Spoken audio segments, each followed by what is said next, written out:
Industry రికార్డులు కొట్టే సినిమాలు ఈ మధ్య చాలా వచ్చాయి, కానీ క్లాసిక్లు రేర్. అలాంటి ఒక ఇండియన్ క్లాసిక్ గుండమ్మ కథ.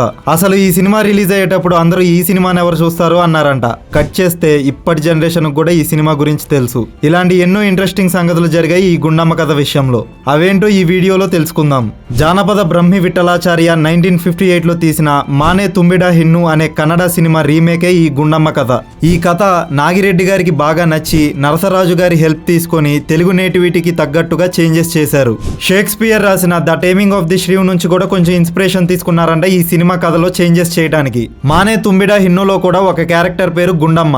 మన తెలుగులో వచ్చేసరికి ఆమెనే మెయిన్ రోల్ చేశారు. మూవీకి ఏ టైటిల్ పెడితే బాగుంటుంది అని ఆలోచిస్తుండగా చలపాని గారు గుండమ్మ పాత్ర పేరే టైటిల్ గా పెట్టేద్దామని అన్నారంట. అప్పట్లో హీరోల పేరు కాకుండా ఒక క్యారెక్టర్ ఆర్టిస్ట్ పేరుని టైటిల్ గా పెట్టడం అనేది పెద్ద సీన్. ఈ సినిమా డైరెక్టర్ కోసం చాలా పేర్లే మారాయి. మొదట బిఎన్ రెడ్డి గారిని అనుకున్నారు, కానీ రీమేక్ సినిమాని అంత పెద్ద డైరెక్టర్తో తీస్తే బాగుండదని ఆ తర్వాత పుల్లయ్య గారిని డైరెక్టర్గా అనుకున్నారు. ఆయనకి సినిమా డైలాగ్ వర్షన్ నచ్చక సినిమా చేయను అని చెప్పారంట. సో ఫైనల్గా కమలాకర్ కామేశ్వరరావు గారిని డైరెక్టర్ చేశారు. గుండమ్మకి కావాల్సిన ఆర్టిస్టులు అందరూ దొరికేశారు. పెద్ద స్టార్ క్యాస్ట్తో నిండిపోయింది ఫిలిం. కానీ షూటింగ్ మాత్రం స్టార్ట్ అవ్వట్లేదు. ఎందుకంటే ఇంకా గుండమ్మ క్యారెక్టర్ దొరకలేదు. అందరూ ఆగమైపోయారు ఎవరు గుండమ్మ అని. ఒకరోజు షూటింగ్లో సూర్యకాంతం గారిని చూసి నాగిరెడ్డి గారు గుండమ్మకి ఈమె కరెక్ట్ అని డిసైడ్ అయ్యి ఈ మాట పెద్ద ఎన్టీఆర్ గారికి చెప్పగానే ఎన్టీఆర్ గారు ఒక్క మాట కూడా మాట్లాడకుండా వెంటనే ఓకే అనేశారంట.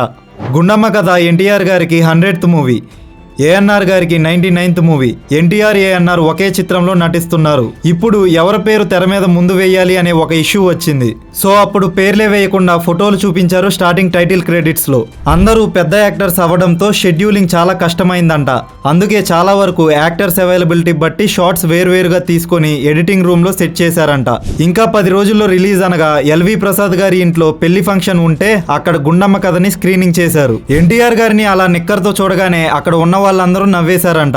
అక్కడ చూసిన చాలా మందికి స్టోరీ నచ్చలేదు, ఇంకొంతమంది కథ ఏముంది అని అన్నారంట. కానీ గుండమ్మ కథ రిలీజ్ అయ్యాక బ్లాక్ బస్టర్ అయింది. హైదరాబాద్ లో ఒక సినిమా రోజుకి 3 షోలతో 100 days ఆడడం అదే ఫస్ట్ టైం. గుండమ్మ కథ ఇప్పుడు ఒక క్లాసిక్. గుండమ్మ కథ సిల్వర్ జూబ్లీ సెలబ్రేషన్స్ చేయకుండా ఆ సెలబ్రేషన్స్ కి ప్లాన్ చేసుకున్న బడ్జెట్ ని chino Indian war fund raiser కి డొనేట్ చేశారు. చూసారా, మనం ఎంతో ఆదరించే ఈ సినిమా వెనక ఇంత కథ ఉంది. మీరు గుండమ్మ కథను చూసి ఉంటే మీకు గుండమ్మ కథ ఎందుకు ఇష్టమో కామెంట్ చేయండి.